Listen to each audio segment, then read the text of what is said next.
inicialmente, eu agradeço a oportunidade de vir bater um papo com os colegas filatelistas de São Paulo, brasileiros aí que estão participando.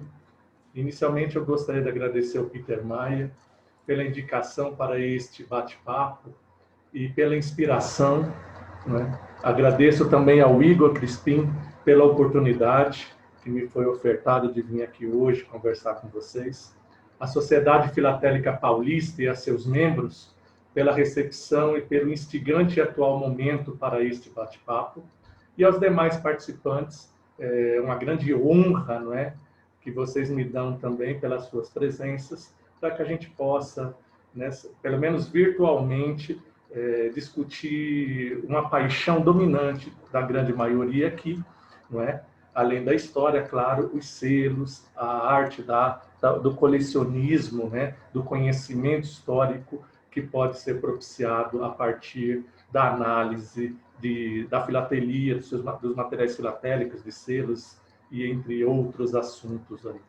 Então, inicialmente, eu gostaria, então, de agradecer, então, mais uma vez, pela oportunidade de dizer muito rapidamente o porquê que eu trabalho com essa temática de selos, né? Selos relacionados às temáticas de história, tá? Não sou um filatelista, sou um amante do colecionismo de selos temáticos que tenham a ver com a história do Brasil, tá? E assuntos também gerais, mas principalmente de história do Brasil. Então, eu vou vir aqui hoje conversar com vocês um pouquinho sobre a imagem de um dos nossos heróis, no caso, o Tiradentes, e como é que ele aparece representado nos selos postais brasileiros.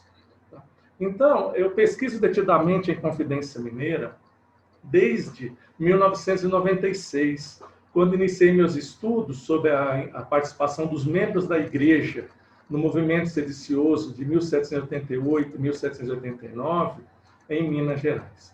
E dessa pesquisa nasceu um primeiro trabalho que eu publiquei, que se chama O Clero e a Conjuração Mineira. Vou até mostrar aqui para vocês. É o meu trabalho de iniciação científica, e a partir desse momento eu comecei a adentrar os assuntos relacionados à Inconfidência Mineira. O trabalho iniciou-se em 96 e ele foi publicado em 2002. Na sequência, eu ingressei no mestrado, na USP também, onde eu tenho toda a minha formação acadêmica. Eu pesquisei a ocupação da terra nos sertões da Serra da Mantiqueira, só que a Serra da Mantiqueira para o lado mineiro.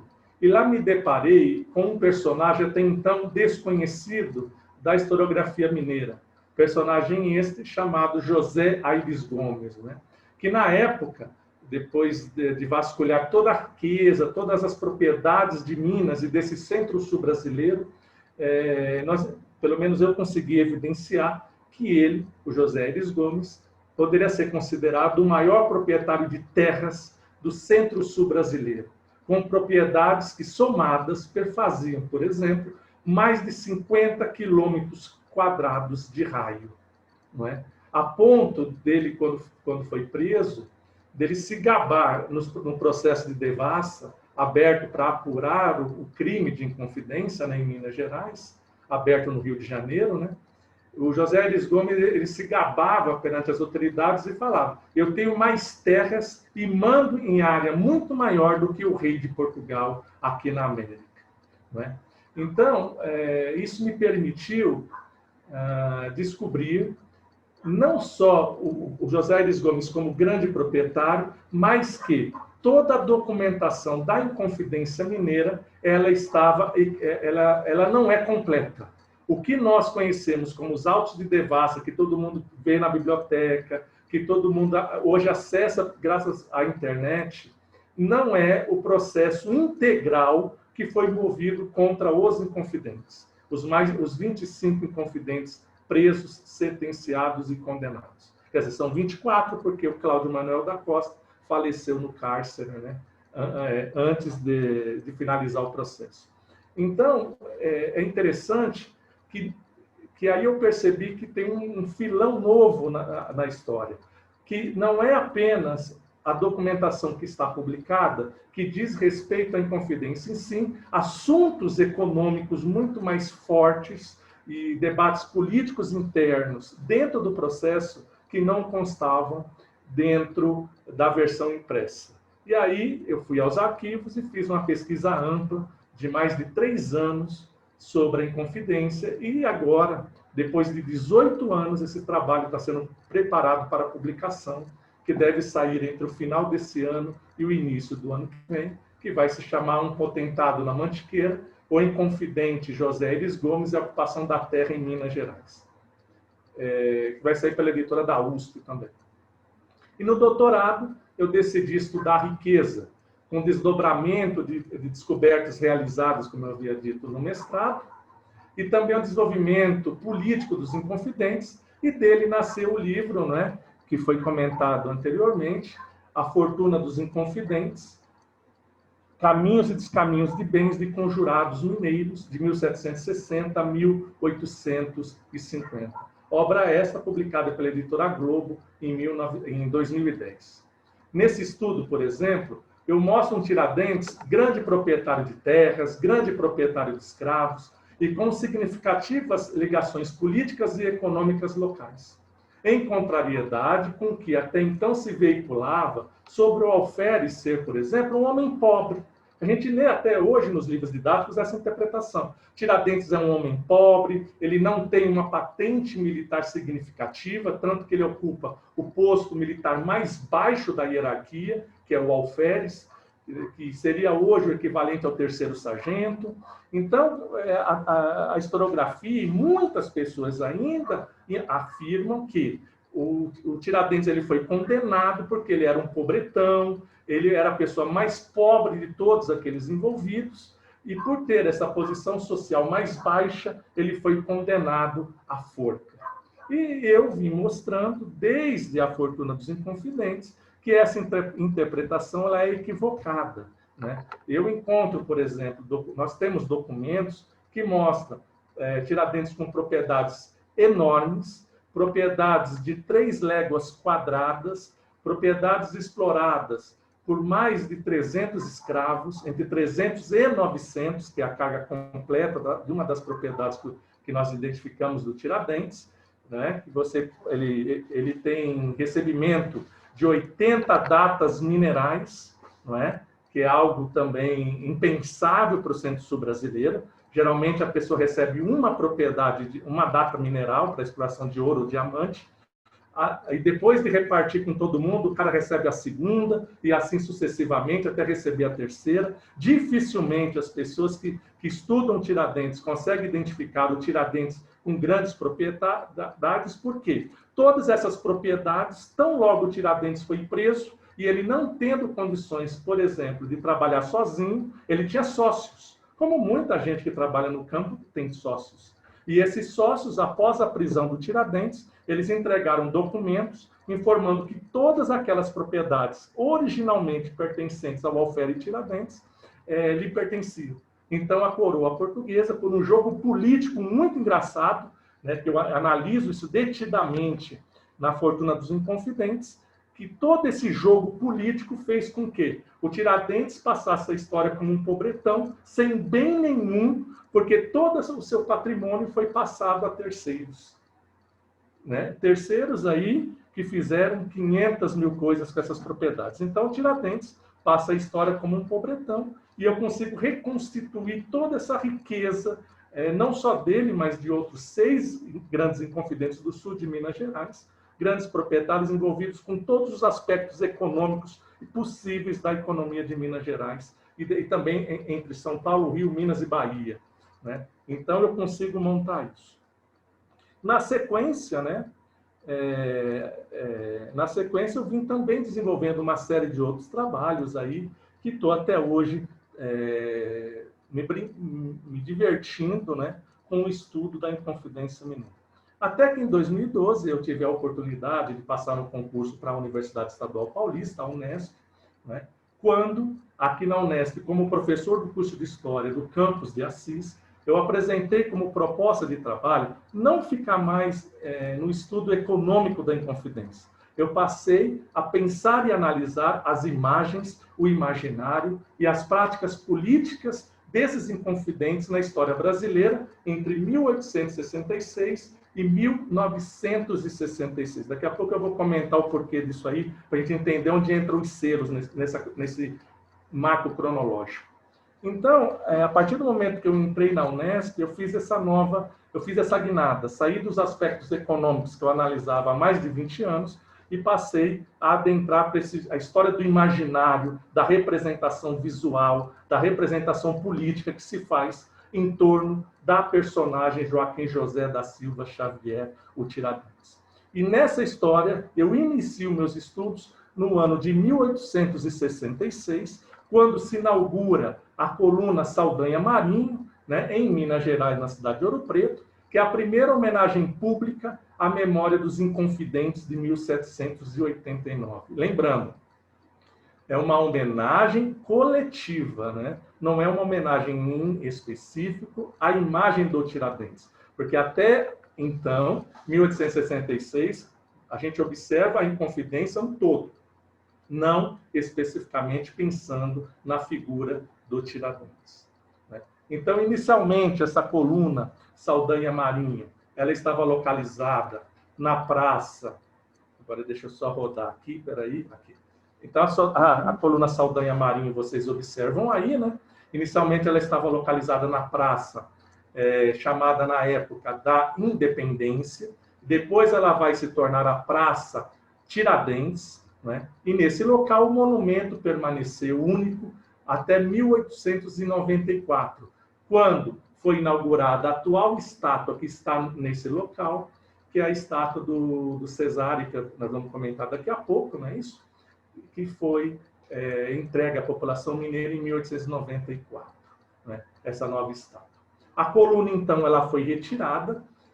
Poucos dias antes da inauguração da nova estátua, ela é levada para Belo Horizonte e dá um imbróglio para lá, para cá, para lá e para cá, até que ele retorna a Minas Gerais e ele é instalado na Praça da Estação ou Praça Cesário Alvim, em Ouro Preto. E aí, no segundo momento, o meu marco cronológico vai até 1966, quando se publica o decreto presidencial, que é o 58.168, de 11 de abril de 1966, então, elevando o Tiradentes ao patamar do maior herói nacional. Então, o Tiradentes, a partir desse decreto, ele tem como representação fisionômica esta imagem que vocês observam aí no PowerPoint, é a estátua do Francisco Andrade, de 1926, inaugurado em 26. Então, essa imagem começa a representar a imagem oficial que o governo dá ao Tiradentes, né? Esta imagem, ela também vai se tornar oficializada pela ditadura militar como o do mártir da liberdade e patrono da nação brasileira. Exatamente 100 anos após a inauguração do monumento em Ouro Preto. Então, nós começamos a história em 1866 com a coluna coletiva e encerro a minha perspectiva em 1966 com essa inauguração. É lógico que os desdobramentos desta imagem elas chegam até hoje. Nós vamos chegar aí com os selos. Então, de coluna da Praça da Independência em 66 até a publicação em 1966 do decreto, o Tiradentes ganhou muitos rostos e muitas representações. E é essa a minha preocupação na análise que eu penso em fazer. Então, é em busca deste rosto que eu resolvi, a partir de 2012, começar a estudar aspectos do Tiradentes que até antes não me passavam como interessantes, porque eu sempre trabalhei com a história econômica dos personagens, e não a representação que a historiografia, que a literatura, que as artes, que o cinema faz desses demais personagens. Não é à toa que o Tiradentes é o personagem que tem 4 novelas, como como personagem principal, ele foi samba-enredo, ele tem discos gravados em homenagem a ele, uma série de artes, é o artista mais representado artisticamente da história do Brasil, então é o artista mais completo, que eu digo assim, tem todos os aspectos de história, literatura, de cultura, ele é representado. Então foi dentro ainda desses aspectos inovadores e novos que nasceu as minhas duas últimas pesquisas, que é a Inconfidência Mineira, Negócios, Conspiração e Traição em Minas Gerais, onde eu recupero e amplio muitos dos resultados realizados nos últimos anos, principalmente a partir da publicação da Fortuna dos Inconfidentes. É quando eu publico este último livro aqui, agora em junho, né, onde eu amplio e demonstro muito mais aspectos econômicos, muito mais aspectos da vida privada, da vida social, da participação de outros membros da igreja em eventos correlatos. E aí eu chego no livro que me fez chegar aqui hoje para o nosso debate, que é Em Busca de um Rosto, a República e a Representação de Tiradentes, em coautoria com a professora doutora Maria Alda Barbosa Cabreira, que está participando também do nosso evento de hoje, né? Onde nós analisamos a história do alferes Tiradentes e a sua representação como herói estampado em cédulas, moedas e selos. Não é? Bem, mais um interesse, acho que muita gente já deve estar se perguntando, como é que aparecem os selos nesse contexto, que é a ideia do nosso debate aqui. Em passeio na Praça da República, em um dos últimos domingos, lá do mês de novembro de 2018, eu acabei parando na barraca do senhor Humberto e da senhora Lilian Forner. Né? E como não gosto de conversar, vocês devem perceber isso aqui, eu passei mais de 2 horas em um agradabilíssimo papo sobre selos e as imagens que nele existem, sobre os personagens da história do Brasil com o seu Humberto. Eu aproveitei, é lógico, a oportunidade e perguntei a ele se havia selos que traziam em sua estampa, foi muito engraçado isso, Tiradentes, e mesmo a Inconfidência Mineira. Ele abriu aquelas séries de pastas que ele tinha, me mostrou alguns dos selos que ele tinha na época, naquele momento, sobre o Tiradentes, e nasceu ali, por incrível que pareça, uma grande amizade e o meu interesse pelo Tiradentes nos selos postais.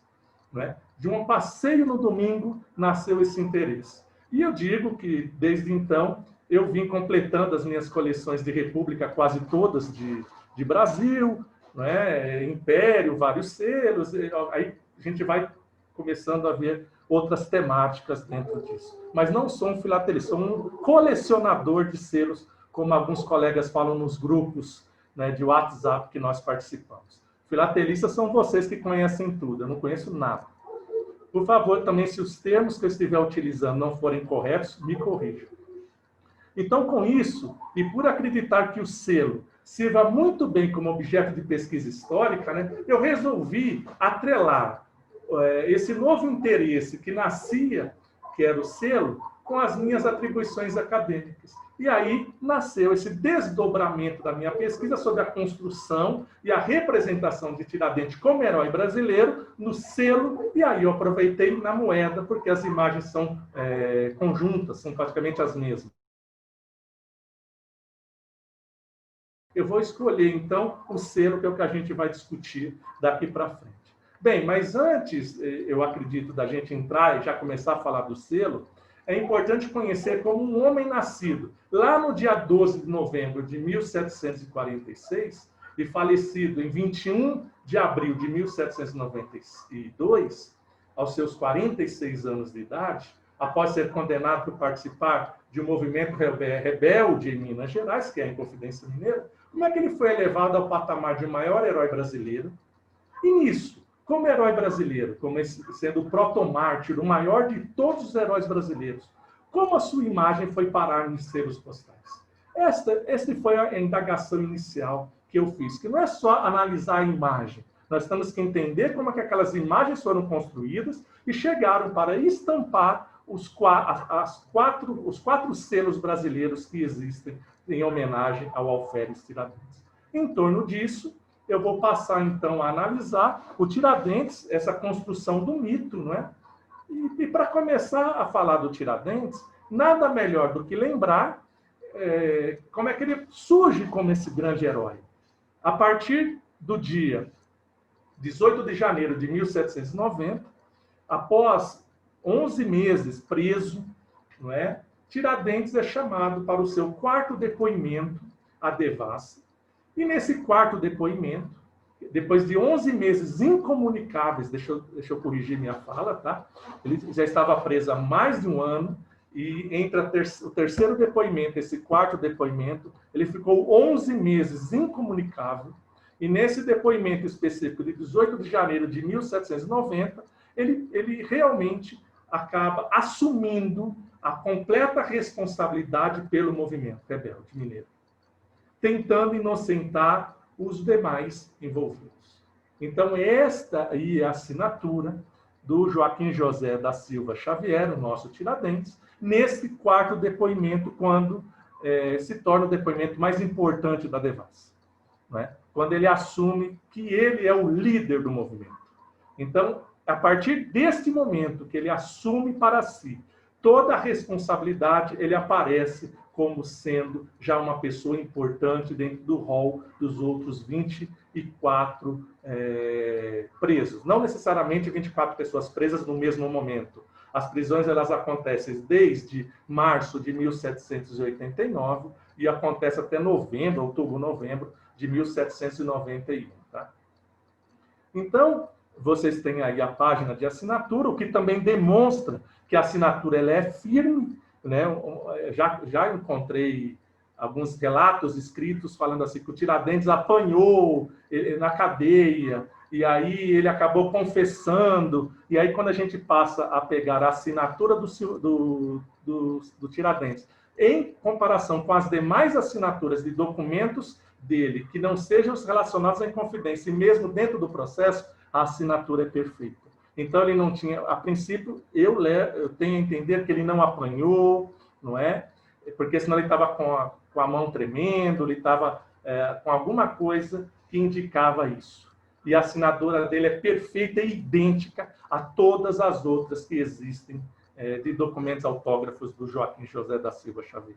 Então, isso já demonstra que ele, por livre e espontânea vontade, resolveu assumir esta responsabilidade.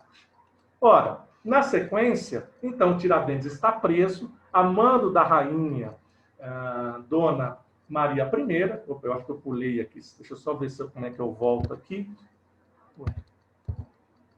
Ah, está aqui. Desculpa. Essa é a página da sentença condenatória aos inconfidentes dos autos de devassa. Sentença essa que começou a ser lida no dia 19 de abril e vai até o dia... começa dia 17, vai até o dia 18. Aí você tem a revogação da sentença, que vai até o dia 19, que demoram 11 horas de leitura da sentença condenatória a todos os inconfidentes, até no dia 20 começar o preparo para que o Tiradentes, que foi condenado e o único a ter a sua pena capital implantada, porque o Tiradentes, diferente de todos os demais participantes, ele assumiu o crime, enquanto todos negaram e ninguém fez o mesmo que ele. E a lei portuguesa ela é clara: você assumiu o crime, você é condenado. Então, o que faz o Tiradentes ser condenado em detrimento aos demais é justamente isso. Tiradentes assumiu o crime e automaticamente, pela lei portuguesa, não há perdão que faça a alguém que assume a prerrogativa de levantar-se contra a autoridade metropolitana em Minas Gerais. Não é? Então, vocês têm aí a página, que eu estou segurando para fotografar, do início da sentença condenatória. Sentença essa que vai ser assinada pela Rainha Maria I, né? A Rainha de Portugal, que vocês estão vendo aí a personagem, tá? Bom, mas eu fico vou voltar ao trecho da sentença, deixa eu aqui. E aí eu vou ler só esse trecho e depois a gente vai começar a analisar as imagens para a gente fechar aí para o debate. Então, de um determinado trecho da sentença, a gente lê o seguinte: condena o réu Joaquim José da Silva Xavier, lembrando que o documento foi modernizado, tá? A ortografia para facilitar a leitura, a compreensão. Condena o réu Joaquim José da Silva Xavier, por alcunha ou Tiradentes, alferes que foi da tropa paga da capitania de Minas, seja conduzido pelas ruas públicas ao lugar da forca, e nela morra morte natural para sempre.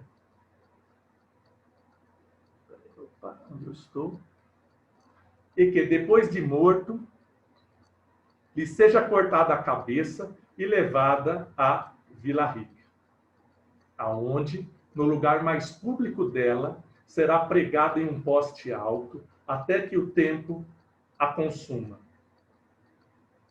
O seu corpo será dividido em 4 quartos e pregados em postes pelos caminhos de Minas. Aí ele vai indicar quais são os caminhos. Os locais: o sítio da Varginha de Cebolas, onde o réu teve as suas infames práticas, e os mais nos sítios de maiores povoações, até que o tempo também os consuma.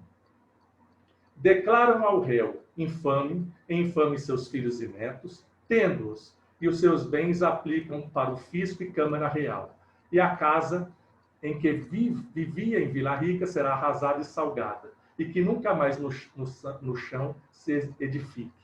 E no mesmo chão se levantará um padrão pelo qual se conserve em memória a infâmia deste abominável réu. Autos de Devassa, da Inconfidência Mineira, publicado no volume 7, entre as páginas de 145 e 146. Ora, o que é interessante dessa documentação? Que, no fundo, então, o Tiradentes, vocês percebem, ele foi condenado, tá certo? Ele está preso na cadeia velha do Rio de Janeiro. Aí é uma imagem de 1919, antes dela ser demolida, onde vai se erguer o atual prédio da Alerj, a Assembleia Legislativa do Estado do Rio de Janeiro, né?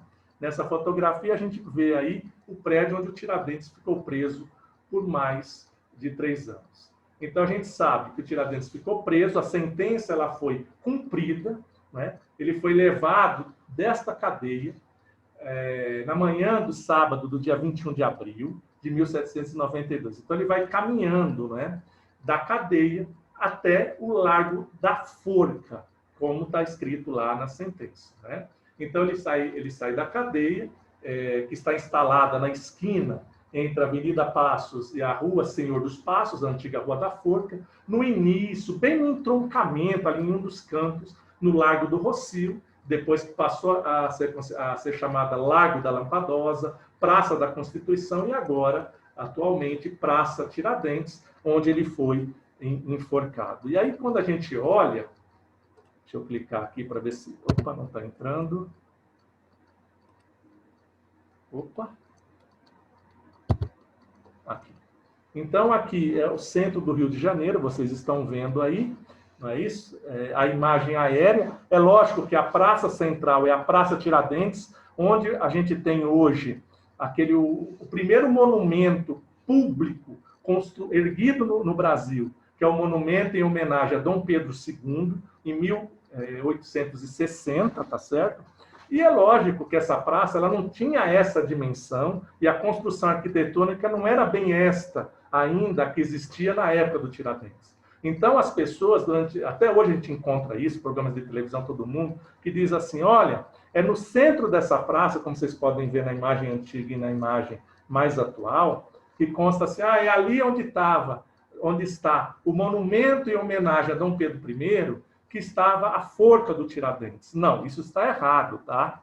A forca, ela estava, olha, se você olhar no mapinha aí, aqui eu não consigo movimentar, vocês veem um círculo, né? E esse círculo, ela mostra claramente aonde era o local da forca. E mais para frente, vocês encontram ali o T, onde é o teatro, e a praça mais para frente, onde vai estar o monumento. Então, isso já significa que... onde tem a Praça Tiradentes aqui, né, no verdinho, bem no centro, onde se fala que era a forca do Tiradentes, que na verdade ainda está um pouco antes. É que toda esta área era Praça do Rocio, Largo do Rocio, tá? mas hoje é só essa confluência que vocês veem no mapa. Você vai, mas por que você está contando isso para explicar o selo? Para a gente entender a construção do Tiradentes que vai se reproduzir no selo, tá? Eu vou chegar lá. Então, você vê, por exemplo, esse outro slide, um desenho do Ângelo Agostino, o desenhista, retratista, sargista, o maior de todos, né, caricaturistas do Império. Ele vai ter um desenho chamado Execução de Joaquim José da Silva Xavier Tiradentes, em 21 de abril de 1792, extraída da obra do Barão Homem de Melo. Então, a sentença, a gente percebe que ela foi integralmente cumprida. O Tiradentes foi levado à forca, né, percorrendo todo o percurso com o baraço e o pregão, ou seja, com a corda e já com o laço feito no pescoço. Ele saiu careca, sem barba, sem bigode, porque às 4h30 da manhã ele foi acordado, às 5 horas foi-lhe dado todos os instrumentos de barbear, ele se barbeia, isso está certo, a gente tem os documentos com todos esses instrumentos que foram levados depois a leilão, nós temos os relatos documentais que comprovam isso. Então o Tiradentes morreu careca, sem cabelo, sem barba, limpo, porque um dos rituais da condenação nesse momento não é só matar o condenado, é que todas as pessoas que assistem a esse ritual, que são um ritual, ele tem que ver a cara do condenado, para comprovar assim, não faça o que ele fez, porque senão você é o próximo a pagar também pela vida, ao levantar-se contra a imposição, os direitos do monarca em terras brasileiras. Então, a forca foi erguida e meio-dia, né? A gente não sabe muito bem o horário, provavelmente por volta das 11h40, né? O seu corpo, depois de enforcado, ele é levado para um quartel, onde somente no dia seguinte ele é decapitado, né? Cortam-lhe a cabeça, e os seus membros também são decapitados. Então, cortam-se as 2 pernas, os 2 braços, eles são amarrados em cavalos, são puxados, são dilacerados, né? E esses quartos são os que vão ser aqueles indicados na sentença, que vão ficar afixados no caminho entre o Rio de Janeiro e Minas Gerais. Em Cebolas, em Varginha, depois lá próximo da borda do campo, e a cabeça vai ser pendurada na Praça Central de Ouro Preto, justamente onde estava inicialmente um mastro, não é, que foi erguido na Praça Central de Ouro Preto, que depois, esse marco, na verdade, ele ficava mais para frente ali, mais ou menos uns 10, 20 metros para frente, onde é hoje o totem, né, a estátua principal da cidade de Ouro Preto. Né? E lógico que a gente sabe que a cabeça dele foi exposta em público e mais ou menos 2 dias depois, ela foi roubada e para dar-lhe o devido enterro. No Rio de Janeiro, depois de separado o seu corpo, a sua barriga ela foi enterrada, né, pela Santa Casa e os quartos e a cabeça levadas para cumprir a sentença. Mas dessa história ainda nos fica uma coisa, olha aí, é assim que é feito a morte na forca, tá? Para facilitar a morte e diminuir a agonia do condenado, a pessoa, quando ela é colocada na forca, ela é jogada pelo cadafalso, e aí o capitania, no caso era o carrasco, que ficou responsável pela morte do Tiradentes, ele se pendurou nos ombros do Tiradentes para fazer isso, para que a morte seja mais rápida e não lenta. Bom, mais de tudo isso, e aí fica uma situação importante, né? Com o passar dos anos, essa imagem do Tiradentes, já que ele foi quem assumiu o crime, quem quis morrer pelos seus colegas de levante, então isso começou a ser utilizado, principalmente a partir da segunda metade do século XIX, e principalmente após a proclamação da República, né? Essa história romantizada do Tiradentes, o Tiradentes como essa figura passiva, essa figura humilde, essa figura querida dos colegas, ela foi construída a partir das narrativas de 2 religiosos que o acompanharam nos últimos dias na prisão e também rumo à forca, que são 2 freis, o frei José Carlos de Jesus Maria do Desterro e também o frei Raimundo da Anunciação Penaforte. Não é? Então, a partir daí, fica-lhe uma ideia. como é que nasce, portanto, essa interpretação do Tiradentes humilde, passivo, que depois, aos poucos, vai ser utilizada na criação desse Cristo brasileiro? Então, na verdade, essa imagem que eu coloco aqui, que é bem contemporânea ao Tiradentes, esse quadro do Rebolo, chama Inconfidência, ela mostra justamente isso. Não existe um rosto do Tiradentes. Nós não sabemos como era a fisionomia do Alferes Tiradentes. Como também nós pouco conhecemos sobre os aspectos da vida do Tiradentes que sejam anteriores ao movimento insurreto mineiro. Assim como informações detalhadas sobre o seu patrimônio material, sobre a sua formação intelectual, sobre os seus descendentes. Então, a gente não conhece o Tiradentes que não seja aquele Tiradentes que ficou anotado dos autos de devassa, dessa documentação oficial.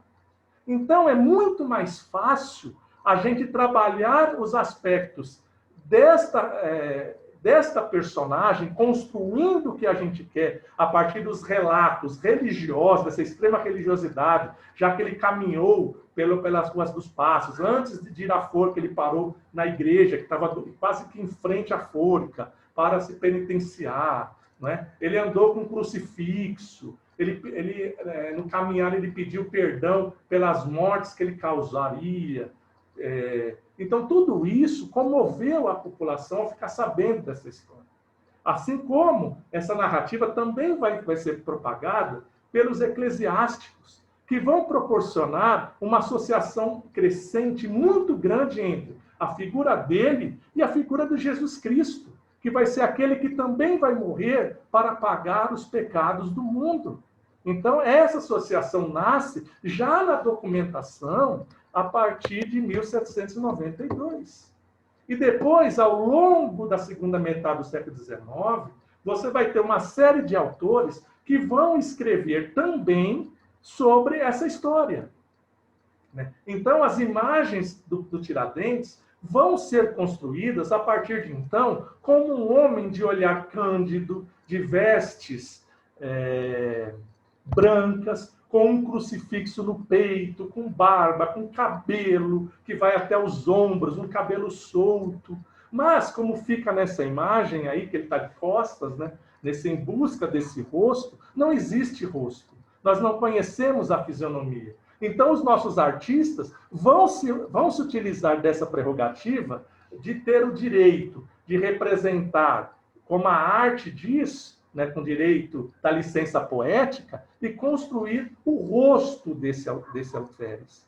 É lógico que esse rosto desse herói mineiro, ele vai aparecer a partir, principalmente, da construção que se faz do Tiradentes como aquele que morreu para sacrificar a sua vida em favor da República em Minas. Ora, nada melhor do que eu representar essa mesma personagem no momento que o movimento republicano começa a ganhar força a partir, por exemplo. Então, uma pessoa que lutou contra a monarquia, como nós lutamos, ele lutou contra a monarquia da Dona Maria I. Nós lutamos contra a monarquia do seu neto, o Dom Pedro II. Então, é nesse momento, o Tiradentes vai começar a ter uma vestimenta, uma roupagem de um herói cívico-religioso. E aí aparece toda a luta que se faz para construir o Tiradentes em torno de uma imagem que o representasse fisionomicamente. E aí entra a pergunta que eu faço. Mas como que se chegou a esta imagem? É construir este rosto, que vai ser o rosto que vai ser utilizado no selo e depois no dinheiro. Que basicamente é o mesmo, a gente vai ver isso. Tudo começa, não é? Com aquela coluna que eu havia mostrado a vocês, do Saldanha Marinho, de 1866. Quando aquela coluna ela é construída para representar a primeira homenagem pública à memória dos Inconfidentes. Só que a primeira construção coletiva. O totem não foi erguido em favor da memória do Tiradentes, em si, na memória de todos os participantes. Não é à toa que, no andar da carruagem, em Minas, resolve, então, construir uma imagem, representar um monumento a favor do Tiradentes. A questão é como representar este personagem. E aí aparece, por exemplo, um concurso público para construir esta imagem que vai ficar num totem na Praça Central de Vila Rica, de Ouro Preto. O concurso ele é feito, o primeiro candidato aprovado, ele acaba não entregando a documentação, e chama-se o segundo, que é o Virgílio Sestari, que vai construir este monumento que vocês estão olhando aí na tela, né? Monumento este, lançado em 1892, a proposta, e ele foi inaugurado no 21 de abril de 1894. Então, em detalhe, você vê aí a primeira representação que nós temos em imagem, em estátua, do alferes Tiradentes. Então, essa é uma estátua de bronze, 2,85 metros de altura, confeccionada pelo Virgílio Sestari, tendo por representação o herói de pé, como vocês estão vendo aí, em cima do patíbulo, de alva e baraço no pescoço, com aquela corda e o laço, voltando-se para frente, para a Serra do Itacolumi e a antiga Casa de Câmara e Cadeia, que é a atual Museu da Inconfidência, e de costas ele está para o Palácio de Governo, o Palácio dos Governadores, onde hoje funciona, então, o Museu de Mineralogia da Federal de Ouro Preto. Então, vocês veem aí a imagem de inauguração da estátua, em 21 de abril de 1894, e a importância dessa estátua no jornal oficial, né, dos poderes do Estado de Minas Gerais, que até hoje existe esse jornal, que é o Minas Gerais, onde consta, por exemplo, a imagem do Sestari como representação. E essa imagem passou a ser a representação simbólica da fisionomia de Tiradentes, que vai ser essa imagem que vai ser reforçada em 66 pela representação esculpida lá no final dos anos 20 para os anos 30, pelo Francisco Andrade, naquela estátua que eu também mostrei para vocês, que está em frente ao prédio da Alerj. Ora, o que é importante? Então, esta imagem, ela já vai aparecer, olha lá, já nos anos 10, ao longo dos primeiros anos do século XX, no selo fiscal de Minas Gerais. Como vocês observam, é a imagem do Sestari. A imagem não está muito nítida, tá? Mas dá para perceber aí no selo o Tiradentes já aparecendo com toda a sua representação imagética do Cristo brasileiro, como vocês estão vendo aí. Mas a pergunta que me fica é o seguinte, deixa eu só passar aqui para vocês o documento fiscal para comprovar o uso desse selo, né, da Coletoria Municipal de Carangola, né, no exercício fiscal, no caso é de 1910, e um outro documento também do exercício fiscal de 1911, que são os dois documentos que eu encontrei até hoje existentes que utilizam esse selo, tá? Então a questão é, tudo bem, o Virgílio Sestari construiu a primeira imagem popular do Tiradentes, mas da onde veio a inspiração para que ele compusesse o Tiradentes com longas barbas, com bigode e com cabelo? A resposta a essa pergunta nos leva ao desenho dos selos, a partir dos anos 40.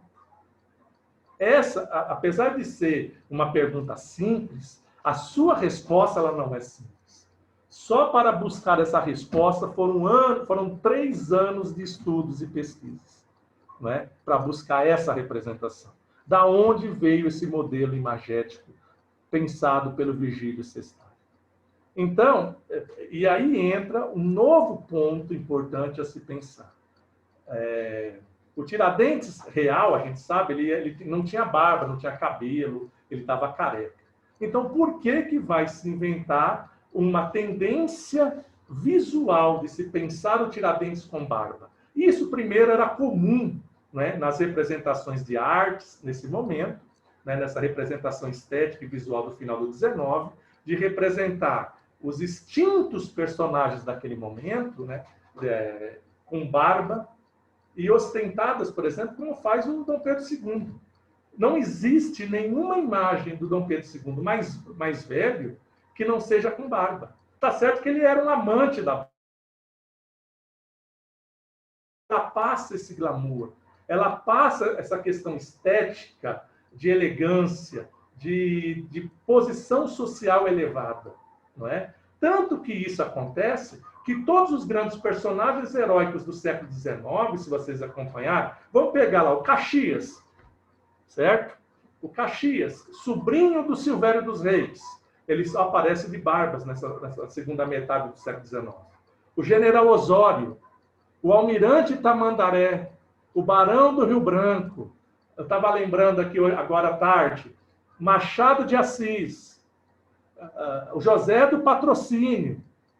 Todos esses personagens, eles têm um padrão visual imperial que se seguia, que era o homem com barba, não é? Então a barba, o bigode, o cabelo alinhado, ele vai indicar, para além dessa questão estética, ele vai elencar também uma significativa posição social. Então, possuir barba, ou melhor, fazer-se representar com barba, era sinônimo de status, de prestígio, de maturidade. E ao longo do século XIX, por exemplo, o rosto limpo ele vai dar lugar às barbas e ao bigode. Então, é por isso que o Tiradentes vai ser representado com barba e bigode também. E não só isso, e aí a gente passa aqui a próxima imagem, quando, no final do século XIX, aí vocês veem a imagem do Ângelo Agostini, né, caricaturista, ele foi contratado pelo Quintino Bocaiúva, político republicano, né, ele vai ser contratado e receber a incumbência de desenhar a fisionomia positivista e republicana do Tiradentes. Coube a esse personagem o papel mais importante da história na construção da imagem do Tiradentes. Ele vai ser a primeira pessoa a desenhar fisionomicamente o Tiradentes com traços republicanos cívicos e religiosos. Ele vai ser a primeira pessoa a desenhar, mesmo não conhecendo nada do Tiradentes, a gente tem a documentação e a correspondência dele, indicando como ele começa a pesquisar esse personagem que vai ser construído e levar o nome de Alferes Tiradentes, o Cristo brasileiro, porque ele vai buscar inspiração em autores barrocos europeus. Então, quando ele começa a desenhar os traços fisionômicos do primeiro Tiradentes, fisionomicamente próximo ao que a gente também entende como sendo a imagem de Jesus Cristo, ele vai desenhar o Tiradentes, que vai servir de modelo para selos, para dinheiro, para todo mundo. A gente já está entrando nisso aí. Então, aí você fala, mas ele foi tão importante assim? Claro que foi. Porque ele foi o primeiro a desenhar. Isso é inédito. A gente não conseguiu identificar quem era o primeiro. Então, depois de muita pesquisa de arquivo, na documentação, na correspondência desta época, a gente localiza, não é, quem foi este personagem. Não é? A documentação constante nos acervos privados de artistas e em jornais de pequena circulação no Rio de Janeiro, a gente vai encontrando e montando esse quebra-cabeça. Não é? Então, aí você fala, mas como é que a gente comprova isso? Ora, até a véspera do 21 de abril daquele ano, de 1790, o que existia de imagem da Inconfidência, assim como do Tiradentes, eram imagens abstratas, que apenas representavam a forca ou algo abstrato, que em nenhum momento traziam, por exemplo, uma representação de frente, de rosto do Tiradentes. Então, cabe ao Ângelo Agostini, reforçando mais uma vez, desenhar esta imagem. Então, ele vai desenhar a imagem, vai entregar a imagem ao Quintino Bocaiúva, que vai entregar para o Vigílio Sextário, em Minas Gerais, quando ele vem de Buenos Aires. Passa pelo Rio, sobe para Minas, já com os esboços do desenho. É lógico que o esboço desenhado, e aí é o mais divertido, e não foi seguido à risca pelo Vigílio Sextário. Ele não conseguiu colocar a fisionomia como foi desenhada perfeitamente pelo Ângelo Agostini. Ele acabou adaptando um pouco, a gente tem a documentação que mostra isso. Mas esta imagem é a primeira representação fisionômica do Tiradentes como esse herói que nós conhecemos de proximidade visual ao Jesus Cristo. É lógico que antes dessa imagem nós temos outras 6 imagens, mas essas imagens, nenhuma delas representa um Tiradentes deste modelo. Nós temos 2 imagens do Tiradentes jovializados, que nada correspondem a isso. Nós temos depois um busto que serviu ao Clube Republicano de São Cristóvão, numa procissão. Busto este que tinha a cara do Aristóteles, entre aspas também, que desenhou-se como se fosse o Aristóteles, o Tiradentes, mas nessa construção fisionômica, como a gente conhece, dessa imagem cristológica, deve-se ao Ângelo Agostini. Então, o Ângelo Agostini ele vai, então, utilizar todas as prerrogativas estéticas do final do 19 para desenhar o Tiradentes com barba. Lembrando, o busto, só para... Agora que eu estou vendo aqui, ele está aqui embaixo, tá? Nessa parte de baixo aí, o outro busto representado, mas numa fisionomia um pouco mais próxima também ao que ele. Então, é nesse momento que o Ângelo Agostini vai beber como inspiração a pintura do Cristo, deixa eu... a cruz do Anton van Dyck, tá? Que vocês conseguem visualizar aí a representação, né? E o Van Dyck, por exemplo, ele é um artista muito conhecido, porque ele pintou em muitas igrejas italianas, né? Cenas de crucificação, tá? Além de ser também conhecido, se não me falha a memória, ele foi o principal pintor da corte do rei Carlos I da Inglaterra, né? Então, deixa eu apertar aqui, olha ali a representação próxima dos dois, nos detalhes tanto de Jesus Cristo como do Anton van Dyck, né? Do Anton van Dyck e do Tiradentes aí do Ângelo Agostini. Então, vocês conseguem muito bem visualizar esta comparação. Então, representar de maneira semelhante a fisionomia de Cristo e de Tiradentes foi uma estratégia extremamente interessante criada pelo Ângelo Agostini.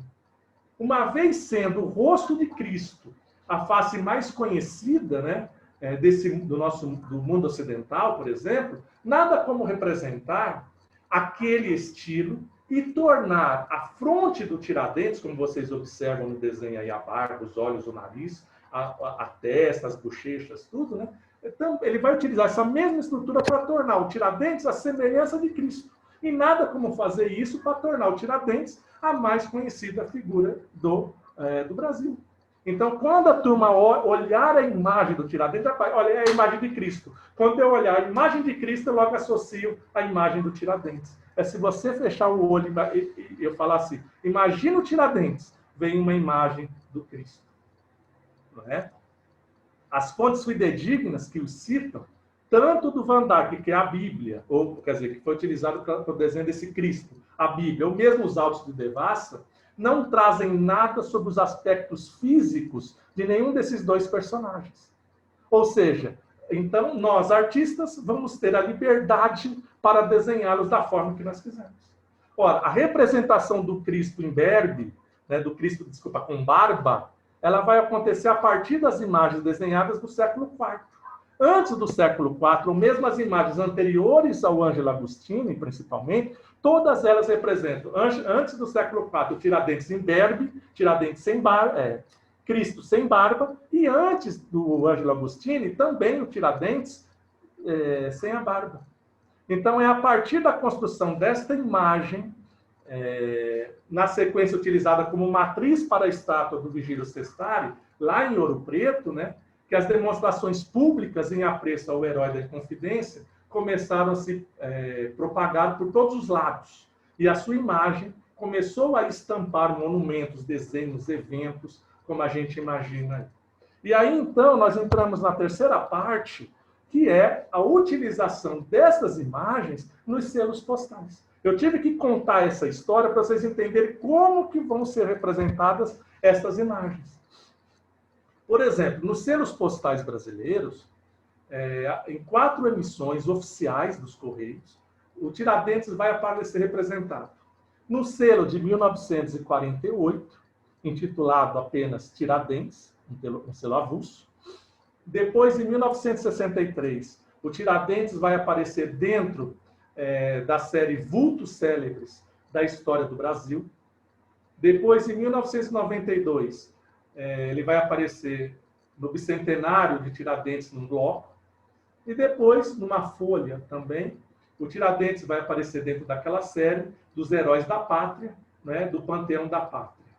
Então, vão ser essas 4 perspectivas que nós vamos analisar a partir de agora, e entrando para valer, depois de 50 minutos aí, no meu assunto. Desculpe o rodeio para chegar nessas imagens, para vocês entenderem aí. Então, o selo Tiradentes, 1948, né? Ele vai ser lançado em 12 de novembro de 1948. Essa é a primeira das representações utilizadas na filatelia, né? Como eu venho mostrando aí. Agora, esse selo ilustra, não é, a imagem canônica do alferes pelo poder público como um mártir construído pelos republicanos entre o final do século XIX e as primeiras décadas do século XX. Você vai ver um homem com longas barbas e cabelo, que dá para a gente ver bem pela imagem aqui, vestido uma túnica branca e com acorde e o baraço no pescoço. Então, essa é uma característica que vai diferenciar o Tiradentes do Cristo, que é a corda no pescoço. Tá? E é interessante destacar que tanto esse selo quanto a sua folhinha, não é isso? Apresentam, e aí vocês vão ver, olha que interessante, mesmo esse selo, ele destoar da imagem primeira construída a favor do Tiradentes como herói republicano, cívico, religioso, ele vai aparecer depois, olha lá, na folhinha, na imagem superior, que vai ter sob inspiração a imagem central do Agostinho.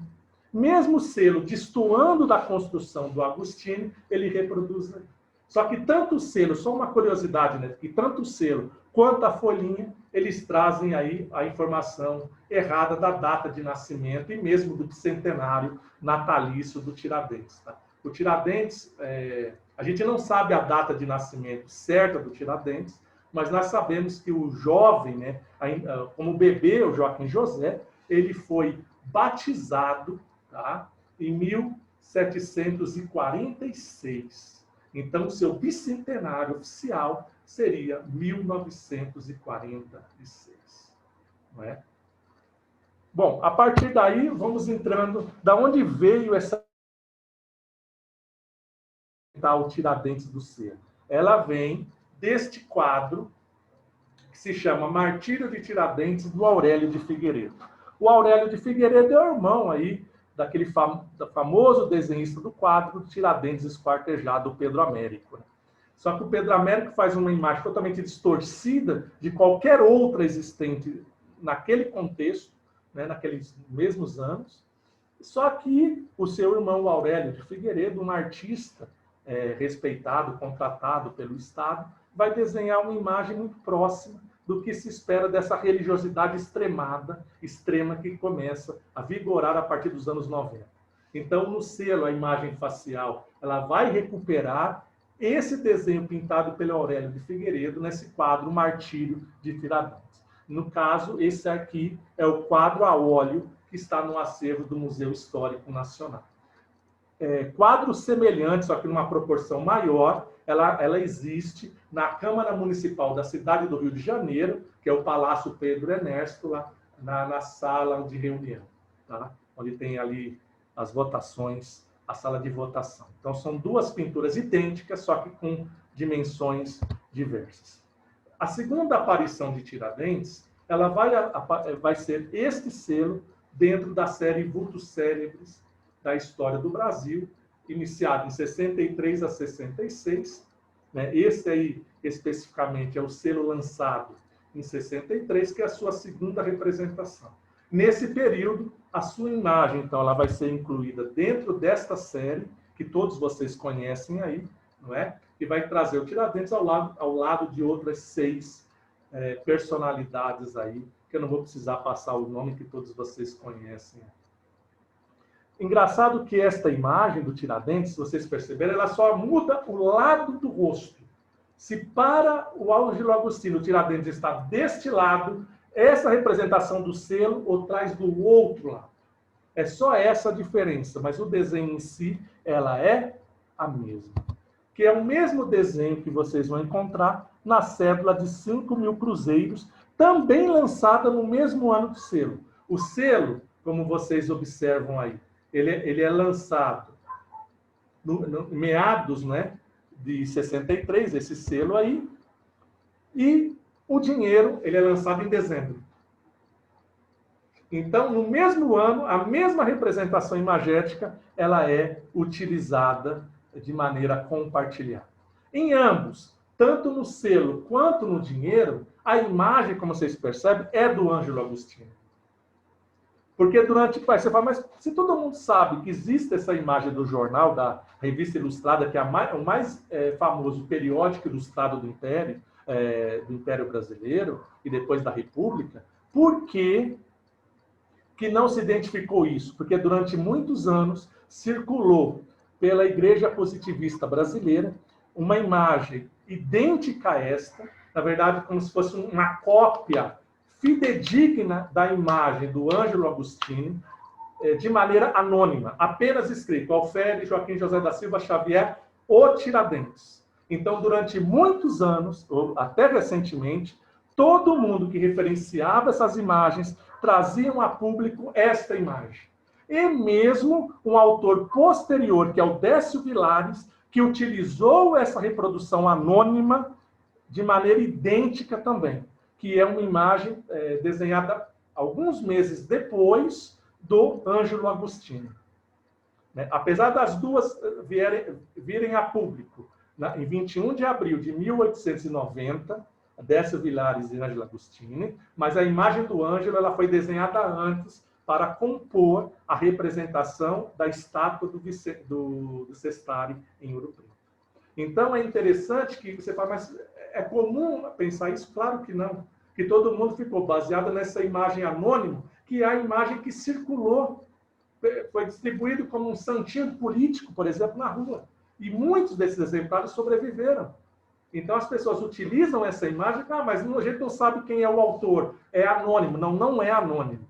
Essa imagem, ela é a mesma do Ângelo Agostinho, como eu venho mostrando a vocês, que é todo esse estudo que eu venho fazendo aí. Né? Esse desenho do Ângelo Agostinho, ele é tão impressionante, não é, que ele chegou a ser reproduzido, a romper barreiras, por exemplo, para avançar para a América Latina. Ele vai aparecer, por exemplo, nesse selo de Cuba. Olha, vocês podem ver aí na série História Latino-Americana. Eu só ponho uma fileira, tá, do selo, mas as imagens, você tem mais personagens. Tá? Eu só trago a fileira do Tiradentes para vocês verificarem aí essa representação desenhada do Ângelo Agostinho. Da mesma forma, a gente vai encontrar, dentro da série Heróis da Independência das Américas, da República Dominicana, de 2014. Tanto a série de Cuba quanto essa série vão reproduzir importantes homens das Américas que pensaram projetos políticos independentistas. Porque a gente sabe que o Tiradentes ele tinha a pretensão, e nas falas que ficaram dos seus depoimentos, isso é evidente, que Minas se tornasse uma região autônoma do Império Português. E aí a gente tem o selo aí, ó, o Ângelo Agostinho, da República Dominicana de 2014. Então, nos retratos de Tiradentes, entre os vultos selecionados, tanto os nacionais como os internacionais, não vendo aí nas imagens, não há qualquer menção ao suplício que ele passou na forca em 1792. As imagens todas reproduzidas a partir do Ângelo Agostinho não trazem um personagem com sofrimento. Não parece que ele vai morrer na forca, ele está prestes a morrer na forca. Não é? Porque o Ângelo Agostinho representa o Tiradentes no momento da forca, pouco antes, logicamente, do momento da forca. Então, esse elemento visual importante, que a corda ao redor do seu pescoço, ela foi apagada, tanto no selo quanto no dinheiro, de 1963. Vale lembrar que naquele contexto, que é os anos 60, vigora a ditadura militar, civil-militar no Brasil. Tiradentes estava em evidência nos anos da ditadura militar, como indicam, por exemplo, as manifestações oficiais que lhe alardearam, por exemplo, o epíteto de o patrono cívico da nação brasileira, em conjunto com a determinação de que a sua efígie, que é esse desenho que vocês já vêm acompanhando aqui, ela fosse, por exemplo, exposta em todos os recintos, em todas as unidades das Forças Armadas, nas repartições públicas também, nas escolas e em todas as demais entidades relacionadas ao governo federal. Durante a ditadura, o 21 de abril passa a ser um feriado nacional, que é aquele decreto-lei de 9 de dezembro de 65. O decreto é o 4.897. Naquele mesmo momento, o Tiradentes já era considerado patrono cívico nacional e também patrono nacional da Polícia Militar. E, na sequência, patrono nacional da Polícia Civil também. A ponto de a data de sua morte, para além de ser feriado nacional, será a data em que os militares comemoram o Dia da Polícia Militar no Brasil, porque ele era um militar, de baixa patente, mas ele era militar. Em alguns estados também, o dia da morte do Tiradentes vai ser o dia do quê? Da Polícia Civil também. Então, esse personagem que vocês estão vendo aí reproduzido, ele é o grande personagem desse contexto. Não é?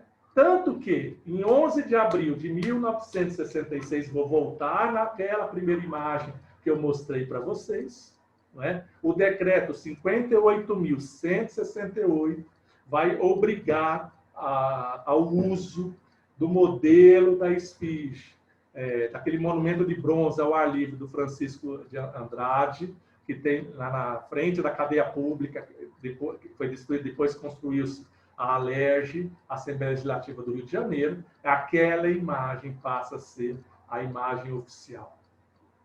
Então, nos selos e no dinheiro, o Tiradentes, como um mártir da liberdade, sem qualquer representativo de violência, ou seja, sem nenhuma corda no seu pescoço, vocês podem ver aí, ó, as imagens, nenhuma delas traz a corda no pescoço dessas imagens. Vão representar, por exemplo, tudo que é contrária, por exemplo, ao estado de exceção que a gente vivia naquela época.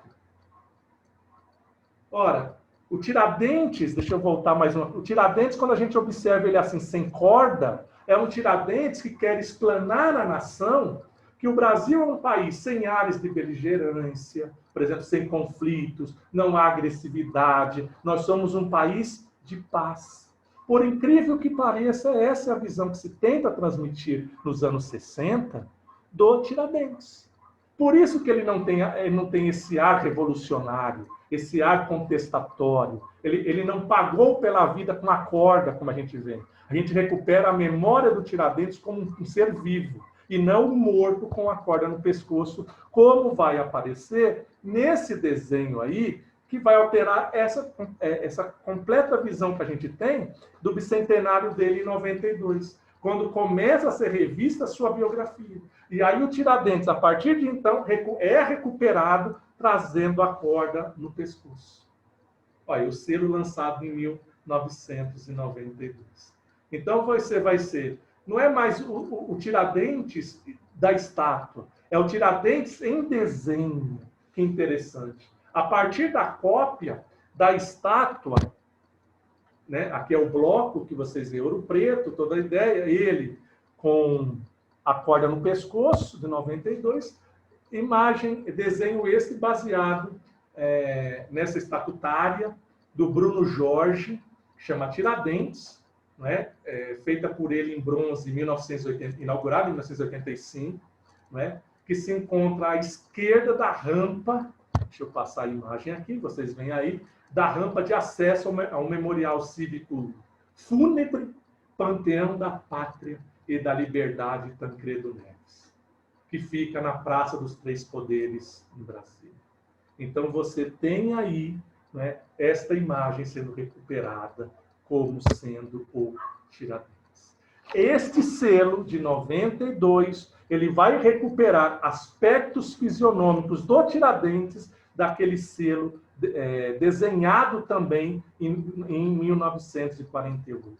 Os dois selos, o primeiro e este selo, eles são desenhados. Os selos intermediários, eles são reproduzidos a partir da imagem do Agostinho.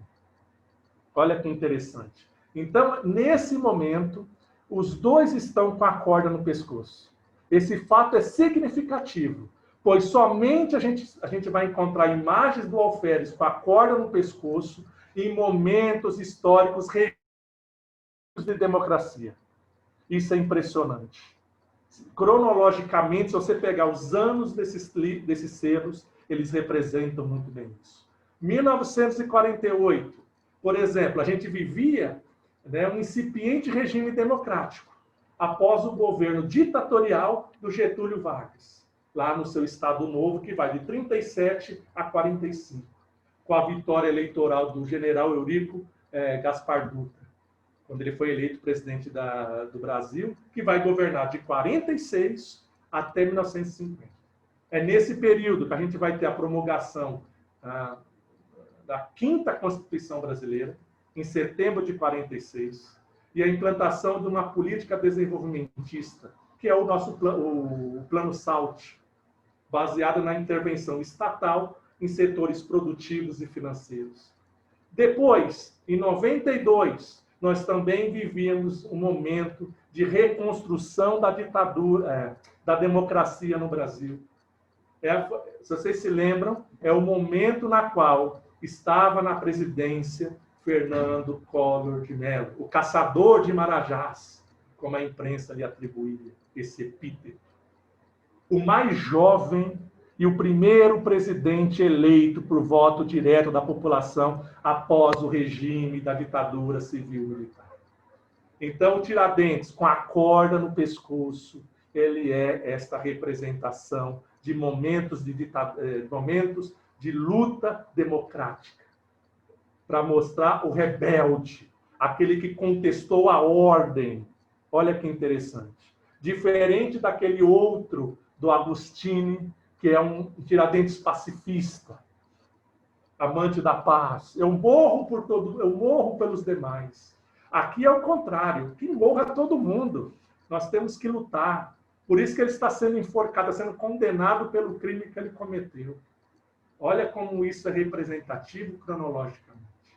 E a partir daí nós chegamos no último selo, o de 2008, que foi publicado pelos Correios numa folha, né, em homenagem a 10 vultos brasileiros que possuíram e defenderam ideais de liberdade e de democracia.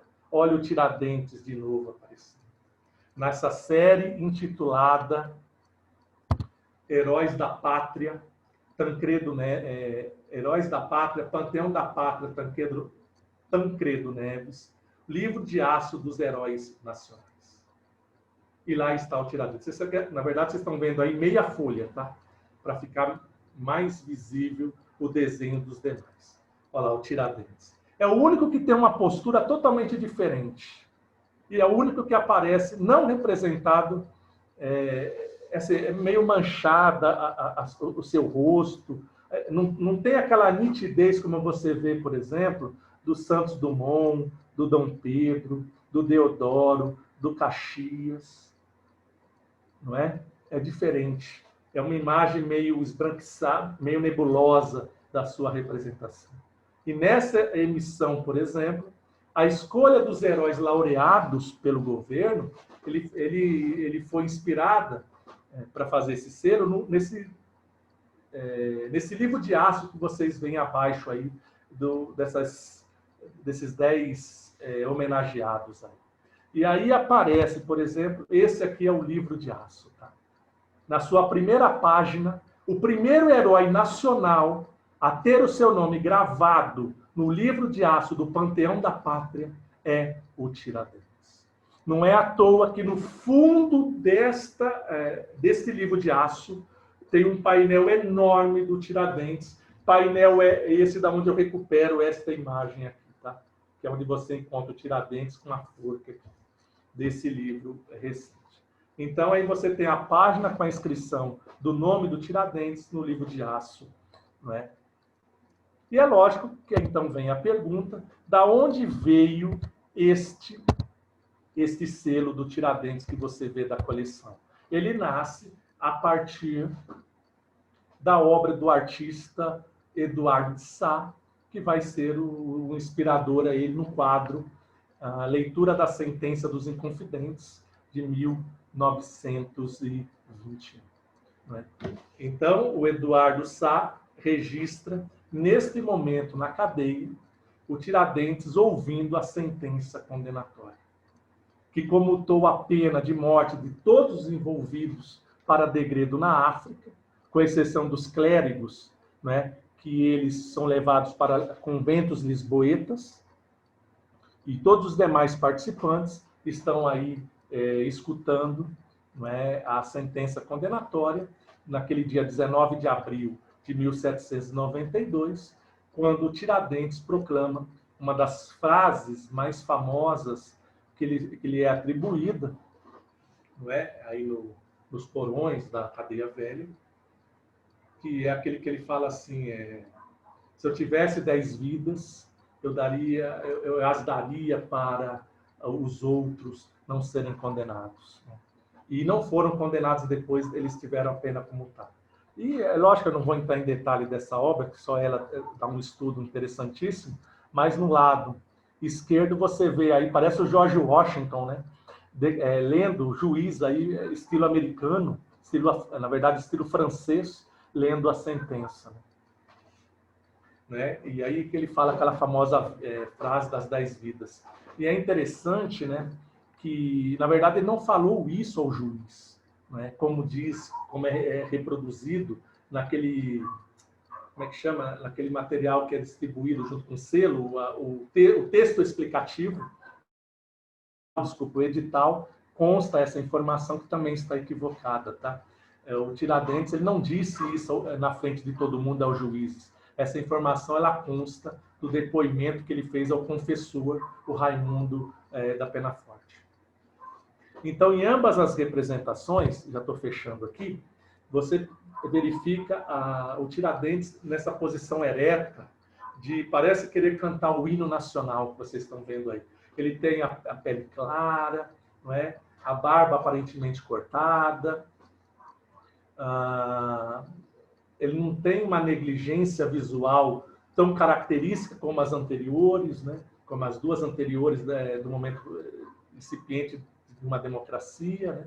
E seus cabelos chegam até os ombros, que é o que vocês dão para perceber, esse Tiradentes jovializado, totalmente diverso.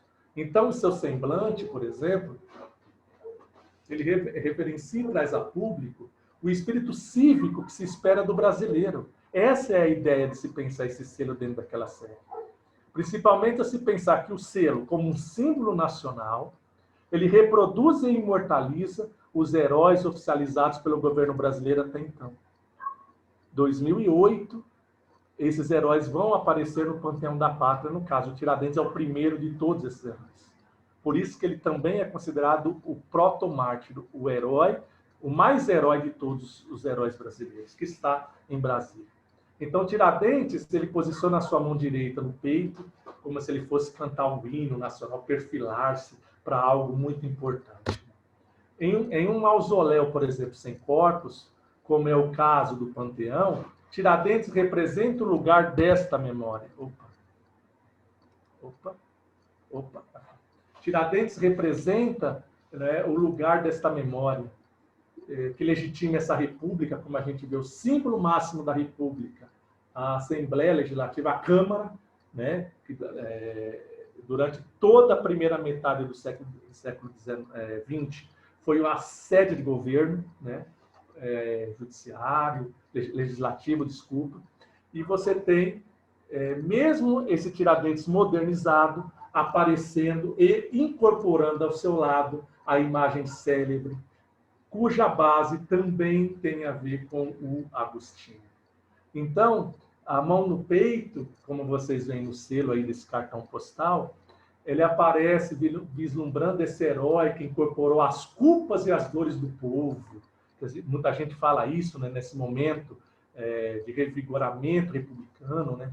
Em semelhança às representações de Cristo, você vê a própria face, o próprio lado da fisionomia dele como se adequa ao Tiradentes. E ele aparece representado de barba, bigode, cabelos longos, uma túnica branca, o ar sereno e seu olhar perdido no infinito. Não é? E mais uma vez, sem a corda no pescoço, auxiliando na montagem do herói, mesmo que ele apareça em miniatura, como vocês veem. E nada como lembrá-lo, ou mesmo referenciá-lo no local, né, nesse solo, onde se instalou desde os tempos coloniais, a primeira casa em que se discutiu os interesses coloniais no centro-sul do Brasil. A Casa de Câmara e Cadeia do Rio de Janeiro, entre os anos de 1789 e 1792, teve preso um dos mais importantes participantes da Inconfidência Mineira, não é? Que se rebelou contra o poderio português na capitania de Minas. Que os sonhos de liberdade e autonomia voltem a prevalecer entre nós brasileiros nos dias de hoje. Essa é a ideia de pensar para frente. E nesse meio eu encerro com um viva ao Tiradentes.